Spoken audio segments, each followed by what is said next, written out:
Hi everyone and welcome to another video. It's been quite a while since I've done a video on any of my cars, so today I'm doing an update on a few of them. Unfortunately, mostly things that have been going wrong with them. I have got videos in the pipeline though for my Noble M12, my GBS Zero, my Jaguar XKR, my Audi A6 and a couple of my Land Rovers, so please do watch out for those. But today's video is really all about the issues I've had with some of my cars recently and what's been going wrong. Having several cars, you're always going to have some issues, of course. Unfortunately, a lot of these issues seem to have come at the same time for me. So it started a couple of months ago with my Noble M12. I was on track at Bedford Autodrome and I had major engine failure, so big end bearing failure. I've actually done a separate video on that, so I won't go into detail, but I'll link that video in the description below if you want to see it. So my Noble's been with Dave at DTB Motorsports for a couple of months or so, having a full engine rebuild. That's going to be really expensive, but I'm really excited about getting that back. It's going to be even better than before and I can't wait.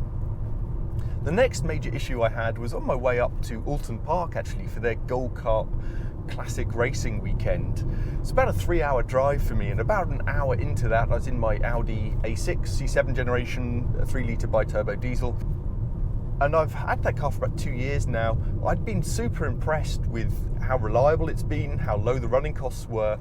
It's a 180,000 mile plus car, so very high mileage, but it's been excellent.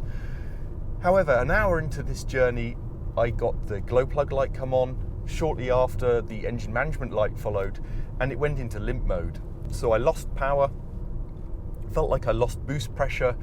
I was struggling to get up hills on motorways, etc. It was painfully slow. I can never have a slow car, I've realised. My patience just isn't good enough, not being able to overtake slow moving vehicles, etc.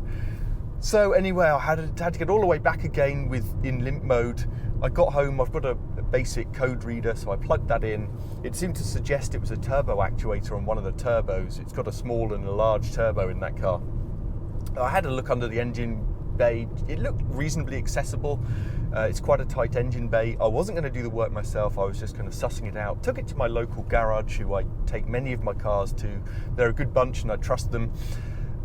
But they came back and said, yes, it's the turbo actuator, but we're struggling to get the parts for this as a standalone part. Now, I'd already looked online and I'd seen parts available for under 200 quid, so I was a bit surprised by this.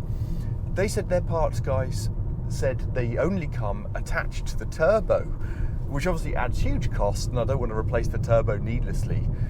They spoke to Audi, and Audi said you can only get it with both turbos, and we're charging $5,000. Now that's just crazy. The car is only worth a bit over that, so there's no way I'm going to spend $5,000 on a car when it's really only a £200 or £300 job, in my opinion. So that was a bit frustrating, and I went into slight panic mode, to be honest, about what to do. I ended up speaking to a guy called Bobby Singh, who's actually tuned that car for me, and he knows those 3-litre Audi engines probably better than anyone in the world. He said, yes, this is a common problem with the turbo actuators. They've got plastic gears, they wear over time and then slip.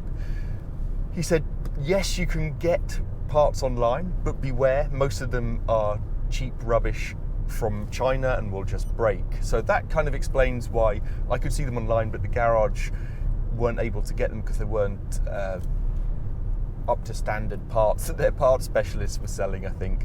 So anyway, Bobby said, send the actuator to me. I can get it rebuilt using metal gears. That'll solve the problem, and that'll cost you a couple of £100 or something. So that's what I'm doing. The garage has taken the actuator out. I've sent it off. It should be back in a couple of days, fully rebuilt and ready to go. The other slight complication with those actuators is that they're programmed to the car, which I didn't realise. And so if you get a new one, you need to get the code, I presume, off the old one and reprogram the new one to make it work on your car. Having it rebuilt obviously avoids that process. So the Audi's been off the road now for 2 or 3 weeks, which is a little frustrating, but hopefully that gets sorted in the next few days, week or so. And fingers crossed that solves the problem and I'm on for another 180,000 miles in that. So those things happened. Then I had another fairly major issue actually when I was on another long drive. So a car that I haven't featured on this channel because it's so hideous, an LDV Maxus. So I bought this as a minibus quite a lot of years ago, 5-6 years ago maybe, and I ripped out the seats. I used it for a van for a while. I was moving house and things like that, and it was actually extremely useful. Then I thought, well, it's almost not worth selling. I got it so cheap. We'll do a very crude day van, camper van conversion. So that's what I did. It's the world's worst camper van conversion, but it was great for going away overnight with the dogs, etc. It's an extra long wheelbase. So I was away camping with some friends. At the end of the weekend, the van wouldn't start. The battery light was on, so I assumed it was the alternator. I got it jump started and got going and got about 20 miles down the road when it conked out. Now, it was raining and dark that day, and I thought, if this is the alternator, I'll try turning off the lights and see if that helps, less of a power drain. And that did help. And I got another 20 miles down the road and other things started not working. So first of all, the speedo stopped working, and then under harder acceleration, I lost power. So I assumed that was the lack of power going to the fuel pump, and that was the final thing before it conked out. So I was getting close to the motorway. I decided to pull over into a quiet road. Fortunately, I carry a spare battery with me in that van, in part because I run power off it inside, chargers and things. It's a bit of a nightmare to swap over because of the rusted battery compartment in that LDV, but I got it changed over after a little while, and that sorted it. It had enough power to get me home, so that's all good. So that's now in getting a new alternator. So that's been off the road for a couple of weeks again. I need that back because I'm going away in it again in a few weeks. And then my next problem, my Series 2 Land Rover, so 1959 88-inch truck cab Series 2.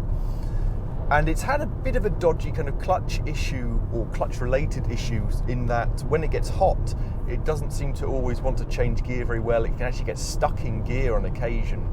This has been getting worse. I've got to bite the bullet and get it done. So I thought it was probably the slave cylinder, but actually more recently on a fully depressed clutch, I get a bit of squeal now and again, and it's getting harder and harder to get into gear.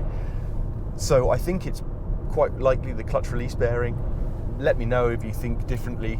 And so I'm going to get that changed, and probably change the master slave cylinder as well, because it's quite an old cronky car. So that's got to go in. It's not a priority. I've got so many other things going on. That can wait, because it's really just a fun car I use occasionally. But I need to get that sorted. And then on top of all that, I've decided that my Series 3 Land Rover, so a 1984 ex-military 109, needed a total overhaul. So I've been trying to refurbish the inside and strip off the paint and respray the outside. It's hand painted.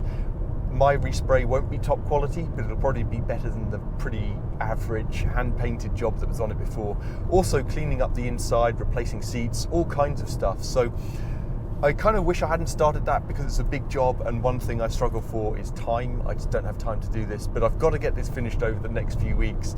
So that as well is another issue. I need to get that back on the road as well. So all these things combined, it's just been a bit of a nightmare with the maintenance at the moment with some of my cars. But I'll be doing some more videos soon on my cars. As I said, Noble GBS, Jaguar XKR, on the Audi, and my Land Rovers coming very soon. They're in the pipeline, so watch out for those, and thanks very much for watching.